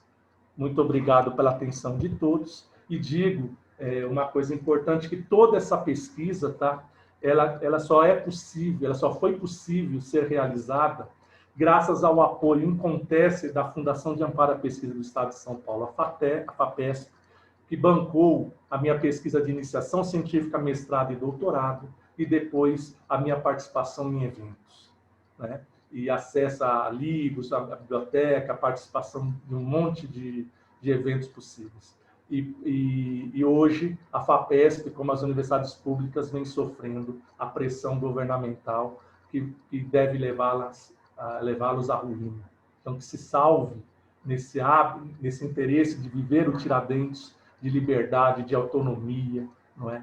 Então, essa pesquisa, como vocês estão vendo aí, ela é fruto de um trabalho coletivo com a professora doutora Maria Alda Barbosa Cabreira, que foi me orientando de doutorado na Unesp, e nós, então, publicamos esse livro aí, resultado dessa pesquisa, e graças a esse financiamento público, que se salve a FAPESP, a USP, Unicamp e Unesp, que foi possível a realização desse estudo sobre selos. Senão a gente também não teria, aí, pelo menos de minha parte, avançado nessa perspectiva. E aí eu deixo o meu contato, afr123@gmail.com, para aqueles que têm interesse em adquirir o livro. Tá? O livro, ele iria inicialmente às livrarias, fazer só um merchan aqui, não vai mais, tá? Porque a editora encerrou os contratos com as livrarias que distribuíam o livro. Então, os únicos exemplares existentes são aqueles que estão em minha posse e na posse da professora Maria Alda. Então, eu agradeço a atenção de vocês e desculpe o avançar da hora. Muito obrigado. André, muito obrigado. Obrigado pela oportunidade, aí, pelo bate-papo. Fica aqui aberto o espaço para quem quiser fazer alguma pergunta, por favor. Por favor. Eu gostaria. Eu vou explorar um pouquinho o professor Paulo, o lugar do Reinaldo hoje nas perguntas. Antes de qualquer coisa, parabenizar o professor André pela palestra fantástica. É uma oportunidade assim ímpar poder ouvir uma das maiores autoridades do país, temos acadêmicos e científicos, na Inconfidência Mineira, na análise da figura do Tiradentes, das representações do Tiradentes, e ainda com a presença aí da professora Maria Alda. Então, assim, um privilégio que eu gostaria de agradecer ao professor André e à Sociedade Filatélica Paulista. E com base, né, no que foi colocado, eu gostaria de fazer 4 perguntas. E aí eu pergunto ao professor André o que ele acha melhor. Se eu fazer as 4 e depois o professor responde. Tá. Então, vamos lá. Seriam 2 perguntas que são meras curiosidades, né? Uma primeira diz respeito à questão das representações do Tiradentes, que o professor trabalhou muito bem aí. Eu procurei aqui em casa a referência bibliográfica, francamente não encontrei, mas, se não me falha a memória, é uma pequena biografia do Tiradentes, do Edgar de Barros, em que ele relata que, além de Tiradentes, ele era conhecido como o Repúblico e como o Gramaticão. O Repúblico pelo fato dele tomar umas cachaças de vez em quando e sair pelas ruas dando vivas à República e etc. Até pela função dele como tropeiro, circulando entre o Rio e Minas, e Vila Rica. E o Gramaticão, que, inclusive, contraria a versão colocada pelo professor de que ele não seria um homem de muita cultura e que ele teria recebido de presente de estudantes que vieram da Europa um livro que ele andava debaixo do braço, dizendo que continha as maiores verdades do mundo e que, na verdade, ele não sabia o que o livro dizia. Essencialmente, seria isso. Aí a minha pergunta é, essas representações, elas têm algum fundamento histórico? Elas têm algum sentido histórico? Ou são meras análises superficiais da figura do Tiradentes? Então, essa é a primeira pergunta, a primeira curiosidade. A segunda curiosidade, professor, diz respeito à questão que o senhor colocou do enforcamento, que nós temos uma imagem de um Tiradentes barbudo, cabeludo, quando, em verdade, ele foi enforcado, escanhoado e com os cabelos cortados, praticamente com eles todos cortados. E aí o professor colocou que a ideia seria de evidenciar as feições dele, o que, evidentemente, vai ao encontro do que seria o sistema jurídico do século XVIII. Como Foucault coloca, a pena incide sobre o corpo. Então, a pena exemplar tem que incidir sobre o corpo e todos têm que ver esse corpo. Mas a pergunta que eu faço é o seguinte, eu, algum tempo atrás, li um livro da professora Lucy Moore, em que ela fala sobre a Inglaterra no século XVIII. E ela diz que os condenados à forca na Inglaterra, eles tinham, como o senhor colocou, quando podiam pagar o carrasco que forçava o corpo para baixo para quebrar o pescoço e morrer mais rapidamente. E aí, ok, confere com o que o senhor falou. E o senhor colocou que o carrasco do Tiradentes ele faz isso para abreviar a morte dele. E aí a minha dúvida é a seguinte, não havia essa prática, não sei se o senhor teve acesso às fontes nesse aspecto, essa prática no Brasil de se pagar para abreviar o enforcamento, ainda que o número de enforcamentos no Brasil fosse menor. E eu já li também, não sei a fonte, que a questão do escanhoamento era por uma questão de clemência por parte da coroa, para que a barba e o cabelo não se enrolassem na corda e ampliassem a agonia do enforcado. Então, qual é, digamos assim, em termos do trabalho que o senhor tem com as fontes, existe a possibilidade de pessoa ou a questão é a pena exemplar? E havia a prática do enforcamento. E, como eu disse, são meras curiosidades. E eu tenho duas dúvidas que eu acho que são questões assim, de fundo. Primeiro, quando o senhor fala na questão da associação entre a figura do Tiradentes e a figura de Cristo. Na Formação das Almas, o Zé Murilo fala alguma coisa nesse sentido também. E aí a minha dúvida, se havia de fato, por exemplo, quando o Agostini ele produz uma primeira imagem do Tiradentes, se havia esse interesse deliberado de fazer essa associação. Se, de fato, ele queria que essa associação existisse. Porque o meu lugar de fala não é o da academia, é do professor de História.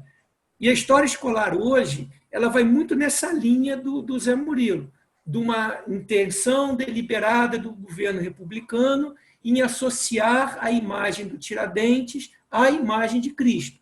Mas, como o senhor falou com toda a propriedade do seu estudo sobre as fontes, o Agostinho foi o primeiro a fazer isso. E havia a intenção dele em fazer essa associação. Ele queria que essa associação, de fato, fosse feita. E aí, essa seria uma primeira questão de fundo. E, por fim, para não tomar mais muito tempo do senhor, o senhor mostrou os selos postais de Cuba, mostrou os selos postais, se não me falha a memória, da República Dominicana, daquela série de heróis da América Latina, em que a imagem do Tiradentes ela não estava associada à imagem da corda, mas sim aquela imagem original do Ângelo Agostini. E aí me ocorreu, até estudo alguma coisa parecida com isso, né? Que há uma semelhança em termos dos traços fisionômicos, não sei se o senhor vê isso, entre essa imagem perpetuada nos selos e a Marianne, né? Que é a imagem da República. Será que essa representação já não seria resultado de uma incorporação de um capital simbólico à República? Daí, por exemplo, os governos autoritários eliminarem a corda, eliminarem a questão do martírio dessa imagem? Será que existe essa possibilidade de análise, de compreensão dessa mudança até da imagem que é utilizada no que aquilo que eu considero como uma imagem oficial do Estado, que é o selo? E aí, só ratificando, né, uma questão que o senhor colocou, o senhor talvez não tenha falado, não sei, por uma questão de tempo, mas quando o senhor mostra a imagem do Tiradentes em 92, né, recuperando a questão da corda, recuperando a questão do martírio, eu sugeriria a moeda que foi cunhada em 1992, onde nós temos no anverso a efígie do Tiradentes, muito semelhante, né, à imagem de 48, e no reverso dela, fazendo o contorno dos 5.000 cruzeiros, a corda, né, o que ratifica plenamente a análise do senhor. Então, assim, gostaria de parabenizá-lo, pediria depois a gentileza do senhor disponibilizar o contato para que eu possa adquirir o seu livro da professora Maria Alda, né, já que ele, infelizmente, não está nas livrarias, e, mais uma vez, agradecê-lo e agradecer à SPP por essa oportunidade ímpar.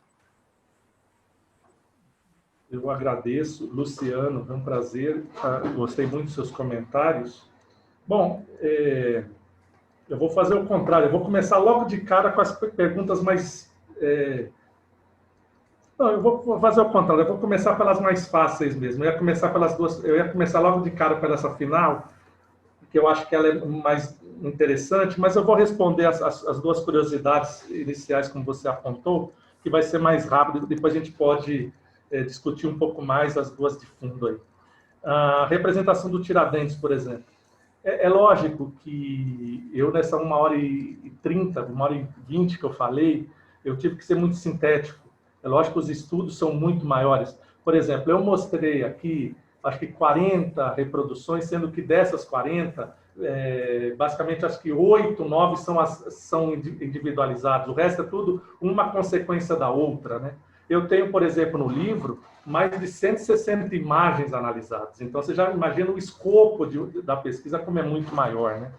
Mas, por exemplo, essa visão do Tiradentes, o Repúblico, o Gramaticão, é lógico, o Tiradentes, eu acabei não falando isso, que eu não falei da vida dele, né? Eu conto isso no livro, mas não conto e não contei isso aqui. Por exemplo, o Tiradentes, primeiro, ele não é uma pessoa sem cultura, né? O Tiradentes, só para que a gente tenha uma base de ideia muito interessante, ele foi educado apesar dele ficar órfão muito cedo, né, de pai e mãe, né, com 9, 10 anos ele perde os dois, ele vai morar na casa do tio, que é dentista, e é ele que induz o Tiradentes a aprender a prática do arrancar e tratar dentes, com uma maestria tremenda, que tem os relatos desse trabalho de maestria dele. Então, o Tiradentes, apesar de ele ter aprendido na prática e não nos bancos escolares universitários europeus, ele tem uma educação rica que vem da casa que o criou. O primo dele, por exemplo, é tido como o maior latinista. O outro primo dele é o maior latinista da colônia. O outro primo dele é considerado o maior botânico colonial que nós tivemos até hoje, o Frei Veloso. Então, o Tiradentes não é qualquer um. Ele aprendeu desde cedo a arte de gramática, ele sabia ler francês. Então, ele tem essa prática de escrita, de cálculo, não é? Ele é um engenheiro prático, ele tem os estudos de biologia, de homeopatia muito bem desenvolvidos. Então, o Tiradentes, por exemplo, ele andava com as leis constituintes, aí, como é que é o nome? o livro dele, agora me fugiu o nome, o Requiem, das leis constitutivas dos Estados Unidos, né, das 13 colônias americanas, e ele tinha uma estratégia fantástica. Ele levava o livro e falava assim, meu amigo, Luciano, me ajuda a ler esse livro aqui. Ele abria numa determinada página, que ele não era burro, ele já sabia, e quando ele queria insuflar o interesse republicano, o interesse de discussão política, aí o cara, eu não leio. Aí ele pegava o dicionário e ia traduzindo junto com a pessoa, levantando o espírito republicano. Aí ele começava a ler os trechos que mais insuflavam, por exemplo, a reivindicação e o direito que constava nos livros que circulavam, muitos livros ilustrados que vinham da Europa escondidos, que eram aqui emprestados entre eles também, eram lidos, discutidos nos seus saraus. Quando você começava a falar, olha o direito que nós temos aqui de nos rebelarmos contra a colônia. Nós temos o direito de nos tornarmos independentes. Então, você tem isso muito bem defendido pelo Tiradentes, por exemplo. Então, ele não é um pobretão, ele não é um analfabeto, ele é um cara erudito, ele lê, ele conhece. Não é? Agora, quanto a esse epíteto, por exemplo, do República, isso é verdade, né? Ele andava nos bordéis, aí bebia, tomava todos. Ele tem casos da vida privada, isso eu conto também no livrinho que eu lancei agora. Eu não queria ficar falando da vida privada, porque depois que eu fui no João uma vez, que ele me perguntou sobre a putaria da vida dos Inconfidentes, que é a expressão que se utilizou na época, e a turma achou que eu era o Nelson Rubens da Inconfidência, né? E eu fiquei anos para caiada da vida privada, do Tiradentes que foi corno, né? Do Tiradentes que andava nos bordéis com a mulherada, bebia todas, aí saía sem pagar e falava, quando a República vencer, eu venho aqui, quito as dívidas. Então tem mesmo esse sentido histórico, às vezes, essas expressões. Tá? Eu não recupero aqui porque não foi o nosso interesse maior aqui. Quanto ao enforcamento, é lógico que essa prática de você tornar mais rápida a morte do enforcado, isso é algo cristão. Você não quer ver ninguém agonizando, porque a pena de execução, você não precisa que a pessoa fique agonizando na sua frente com uma corda lá se sufocando. O ritual, ele é claro, a pessoa tem que morrer. Se ela morrer rápido ou longamente, não importa, ela tem que morrer para servir de exemplo. Então, esse castigo exemplar, na verdade, ele foi aplicado até os anos 70 do século XIX no Brasil. Você tem poucos casos, mas você tem casos extremos disso. Não é? Então, essa prática ela é muito comum, tá? De você abreviar o carrasco, ele ser o responsável também por abreviar a morte. E uma das curiosidades que a gente tem, que a gente nunca soube realmente quem era esse escravo capitania. E só para ilustrar, que se alguém tiver curiosidade de perguntar dessa situação, o Tiradentes foi ele que morreu mesmo. Tá? Em 1890 criou-se um mito que trocaram o Tiradentes da forca, os maçons arrancaram ele, colocaram outra pessoa de barba, bababá, aquela coisa toda. Não, isso não é verdade, tá certo? Isso é uma construção do José Bonifácio III, né?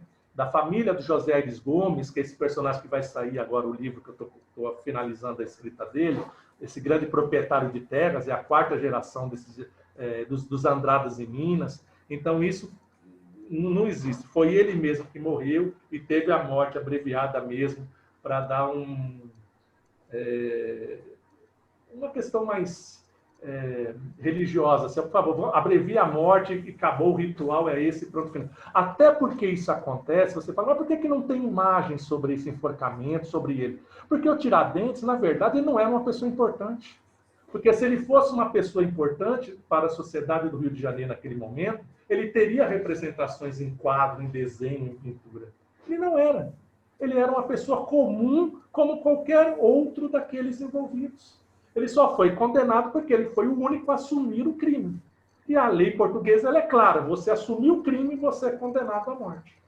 É aí ou a morte, ou a galé, ou a expulsão, como aconteceu com os outros. É lógico que o lado de um poder político também influi muito na decisão. Tá? Agora, a associação do Tiradentes e do Cristo, é lógico que eu fui muito rápido aqui também por causa do tempo. É lógico que tem uma intenção deliberada de se construir. O Ângelo Agostini ele foi contratado para construir esta imagem cristianizada do Tiradentes, tá certo? Então a gente tem isso, a gente sabe que isso é verdadeiro, tá? Ele foi contratado para construir esta imagem do Tiradentes. Mas nesse contexto, por exemplo, como diz o professor José Murilo de Carvalho, o Tiradentes ele teve também a sua imagem favorecida, porque os outros prováveis heróis, a herói republicano, não estavam vingando. Por exemplo, militares, você tem brigas entre setores militares. Então, você não tem como escolher militares. Por exemplo, o Deodoro, o Marechal Floriano como heróis. Porque eles tiveram muitos problemas internos durante seus governos. Aí você começa a ver outros prováveis heróis. O Tiradentes, ele teve... Sabe aquela coisa que ele fala assim? Veio de mão beijada nele. Primeiro, o movimento republicano ele é forte. São Paulo, Minas e Rio. Ponto. Ele é um exemplo de um personagem que lutou contra a monarquia. Apesar do Tiradentes, aí é uma opinião minha, ele é muito mais monarquista que republicano, tá? Nas suas ações pelos Altos de Devassa, eu tenho mais a impressão de que ele... Porque ele fala assim, eu quero restaurar a ordem. Ele não quer romper a ordem, ele quer restaurar a antiga ordem vigente, ele quer criar uma estrutura nova que facilite. Ele não quer acabar com a escravidão, ele não quer romper os laços por completo, não é essa a ideia. Mas o importante do Tiradentes nesse momento, quando ele passa a ser construído, o movimento republicano precisa de um herói. Então nós temos vários heróis desse movimento. Segundo, ele morreu sem dar um tiro sequer. Então, isso é fantástico. Ele se entregou e as falas que esses textos religiosos dos anos de 1692 nos ficaram, já demonstra também essa interpretação do Tiradentes religioso, esse padrão religioso. Um país católico, né? Um país que busca um herói republicano, que ele defende a independência, ele defende o rompimento dos laços contra a monarquia, contra a rainha Dona Maria I, e os republicanos estão levantando-se contra o movimento imperial do Dom Pedro II, que é neto, que é neto. Então, você começa a pegar, bisneto, desculpa, você começa a perceber toda uma construção. E ele é contratado para isso mesmo. Tá? Agora, o mais importante de tudo isso, né? Não só ele é contratado para essa intenção. Na verdade, eu acabei não falando aqui, porque não dava tempo, o grande personagem a tornar o Tiradentes popular, Lopes Trovão, quando da revolta do Vintém, no Rio de Janeiro, lá pelos famosos 20 cents do aumento do bonde.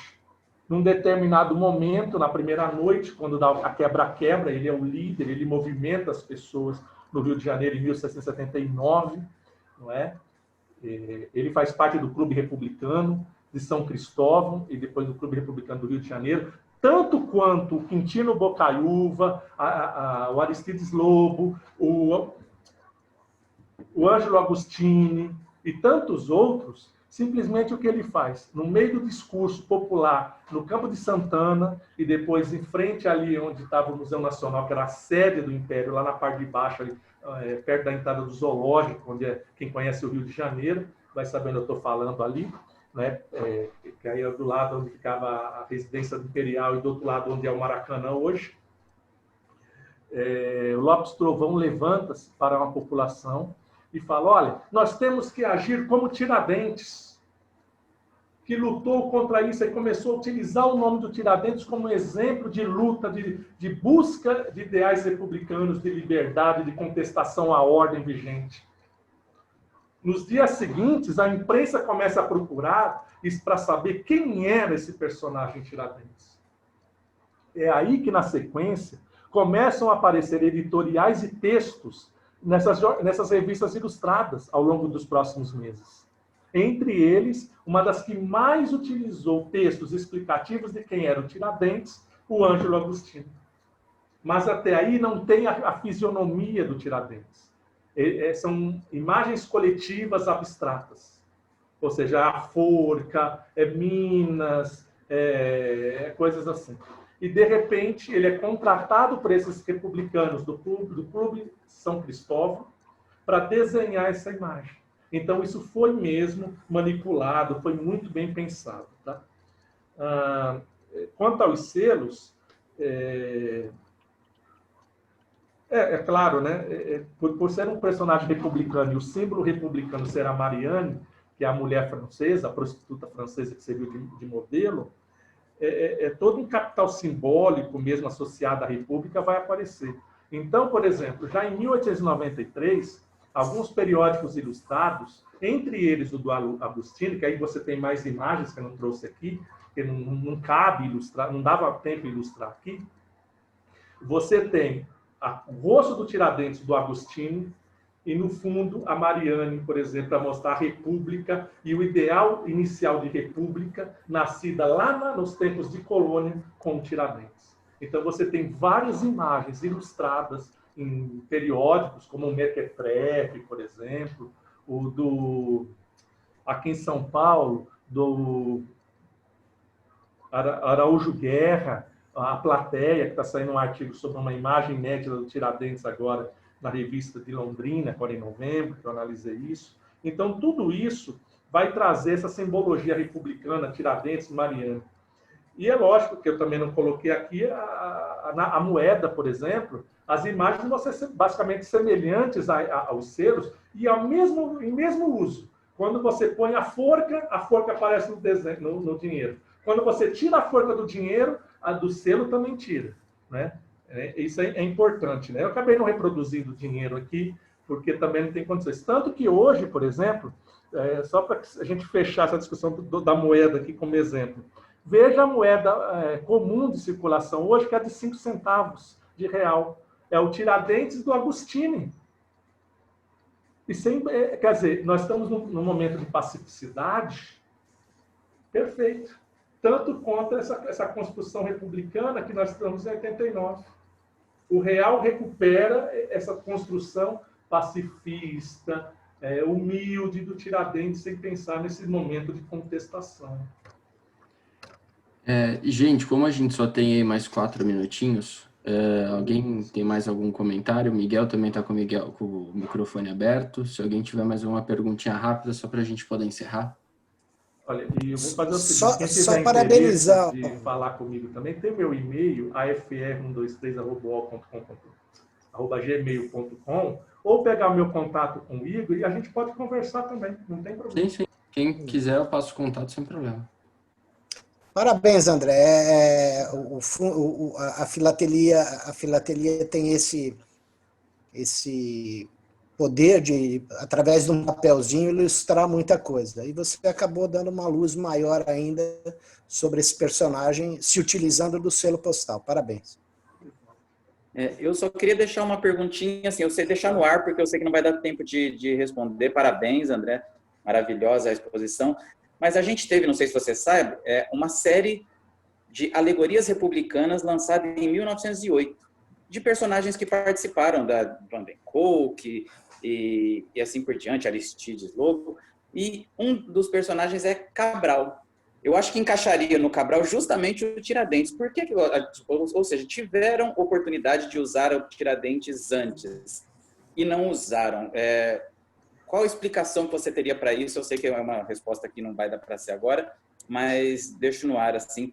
Oportunidades houveram e ele já era reconhecido como um personagem republicano importante, não é? Olha, não sei responder não, meu amigo. Eu não conheço essa série, viu? Eu precisava até ver para perceber quais os personagens, para poder tentar fazer uma análise, né? Depois, André, a gente conversa amanhã sobre isso daí, eu posso te ajudar, eu te mando a imagem da série, a gente tenta encontrar a resposta para o Cláudio. Não tenha dúvida. E estou aberto para qualquer outro convite que vocês quiserem, uma hora sobre outros personagens, outros assuntos de história na filatelia, que for possível a gente conversar. Obrigado pela oportunidade, agradeço à Sociedade Filatélica, ao Nós Augusto pela ficamos oportunidade. muito gratos. Tony, tem algum comentário? Parabéns, só. Muito bom. Muito obrigado. E vamos lutar pela manutenção das pesquisas nas universidades públicas. Senão, Com certeza. Sem entrar em política agora. Muito obrigado. André, muitíssimo obrigado. Obrigado pela disponibilidade, pelo bom papo que a gente teve aí. Obrigado a participação de todos. Hoje tivemos um bom público.